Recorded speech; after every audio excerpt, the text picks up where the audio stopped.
بسم اللہ الرحمن الرحیم۔ السلام علیکم ناظرین بلی کی تخلیق کیسے ہوئی؟ اللہ رب العزت نے بلی کو حضرت آدم علیہ السلام کی پیدائش کے فوراً بعد کیوں پیدا فرمایا؟ بلیاں رات کو کیوں روتی ہیں؟ کیا بلیوں کا آواز نکالنا نحوست کی علامت ہے؟ گھر میں بلی پالنا کیسا ہے؟ کیا بلی کسی کھانے میں منہ مار لے تو وہ کھانا ناپاک ہو جاتا ہے؟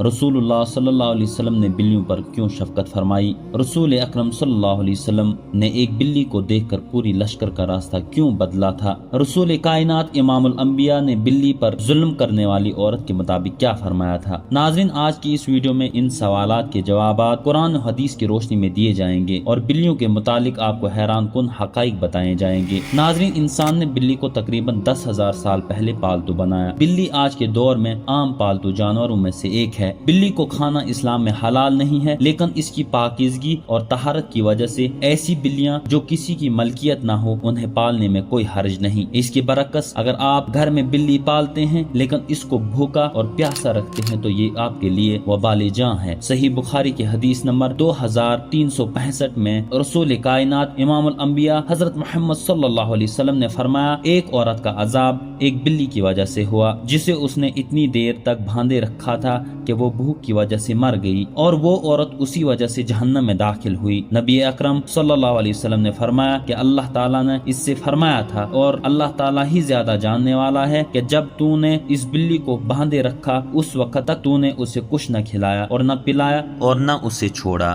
کہ وہ زمین کے کیڑے مکوڑے ہی کھا کر اپنا پیٹ بھر لیتی۔ ناظرین، اس حدیث کے مطابق بلی کو اس طرح گھر میں رکھنا کہ اس کو کچھ کھانے پینے کو نہ دیا جائے اور نہ ہی وہ خود کھا پی سکے تو ایسے شخص کا ٹھکانہ صرف جہنم ہی ہوگا۔ مشکات شریف جلد اول حدیث نمبر 483 میں حضرت داؤد رحمت اللہ علیہ اپنی والدہ سے روایت کرتے ہیں کہ انہوں نے اپنی آزاد کردہ لونڈی کے ہاتھ حضرت عائشہ رضی اللہ عنہ کے لیے ہریسہ بھیجا۔ وہ بیان کرتی ہیں کہ میں نے انہیں نماز پڑھتے ہوئے پایا تو انہوں نے اسے رکھ دینے کا مجھے اشارہ فرمایا۔ ایک بلی آئی اور اس نے اس میں سے کھا لیا۔ حضرت عائشہ صدیقہ رضی اللہ عنہا نماز سے فارغ ہوئی تو انہوں نے وہ ہریسہ کھایا اور فرمایا، بلا شبہ رسول اللہ صلی اللہ علیہ وسلم کا فرمان ہے، یہ بلیاں پلید اور نجس نہیں بلکہ یہ تو تم پر آنے جانے والیاں ہیں۔ حضرت عائشہ صدیقہ رضی اللہ عنہ بیان کرتی ہیں کہ میں نے رسول کریم صلی اللہ علیہ وسلم کو بلی کے بچے ہوئے پانی سے وضو کرتے ہوئے دیکھا ہے۔ ناظرین، ایک دفعہ حضرت محمد صلی اللہ علیہ وسلم لشکر کے ساتھ جنگ کے لیے جا رہے تھے کہ آپ صلی اللہ علیہ وسلم نے راستے میں سامنے ایک حاملہ بلی کو دیکھا۔ حضرت محمد صلی اللہ علیہ وسلم نے اس وقت اپنے تمام لشکر کو راستہ بدلنے کا حکم دیا کہ کہیں اس بلی کو اس لشکر کی وجہ سے تکلیف نہ ہو، اور اس کے ساتھ 2 صحابیوں کو اس کی حفاظت پر مامور فرمایا کہ جب تک بلی بچوں کو جنم نہ دے تو وہ اس بلی کے ساتھ ہی رہیں۔ روایت میں ہے واپسی پر حضرت محمد صلی اللہ علیہ وسلم نے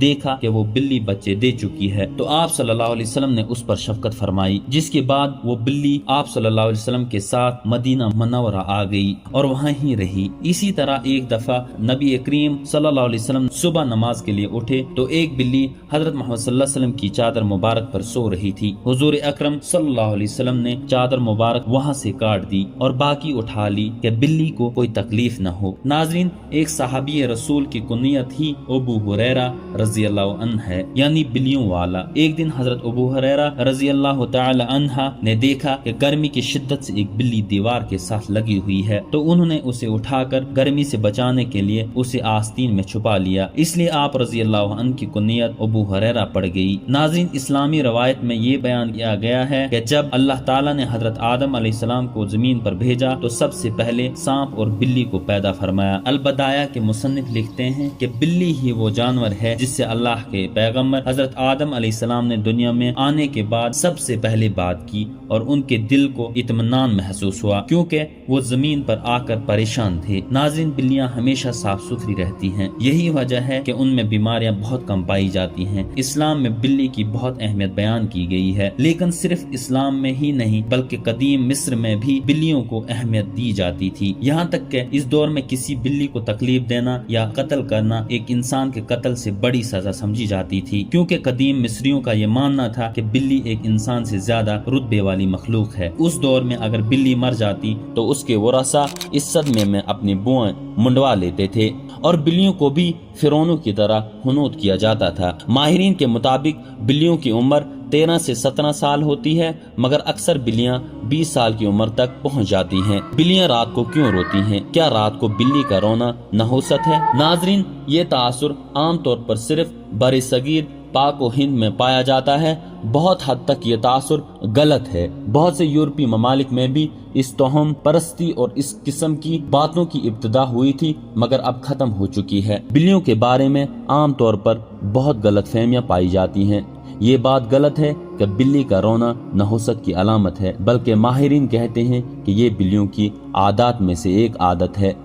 ہو سکتا ہے کہ وہ تنہائی محسوس کر رہی ہو، یہ بھی ہو سکتا ہے کہ اسے کوئی تکلیف محسوس ہو رہی ہو۔ کبھی ان کے جسم کا درجہ حرارت زیادہ ہو تب بھی وہ ایسی حرکات کر سکتی ہیں، جیسے جسم کو کھینچاؤ دینا، زمین پر لوٹنا، رونا یا زور زور سے میاؤں میاؤں کرنا۔ عام طور پر بلیاں رات کو بوریت محسوس کرتی ہیں تو بھی روتی ہیں۔ اگر کسی نے نئی بلی خریدی ہو اور وہ رات میں یا دن میں روتی ہے یا چیختی ہے تو وہ نئی جگہ کی وجہ سے خوف زدہ ہو سکتی ہے۔ آپ اس کے پاس بیٹھیں اور اس کے ساتھ کھیلیں، وہ جلد آپ سے اور آپ کے گھر سے مانوس ہو سکتی ہے۔ بلی کی بے چینی کی بڑی وجہ نامانوس ماحول، اجنبی افراد اور خراب رویے بھی ہوتے ہیں۔ بلی بہت ذہین جانور ہے جو انسان سے بہت جلد مانوس ہوتی ہے، اپنے مالک کو خوب پہچانتی ہے۔ نہ صرف یہ، اگر مالک پریشان ہو یا کوئی تکلیف میں ہو تو یہ بھی پریشان دکھائی دے گی۔ جہاں تک گھر میں بلی پالنے کا سوال ہے تو فقہ کا کہنا ہے کہ گھر میں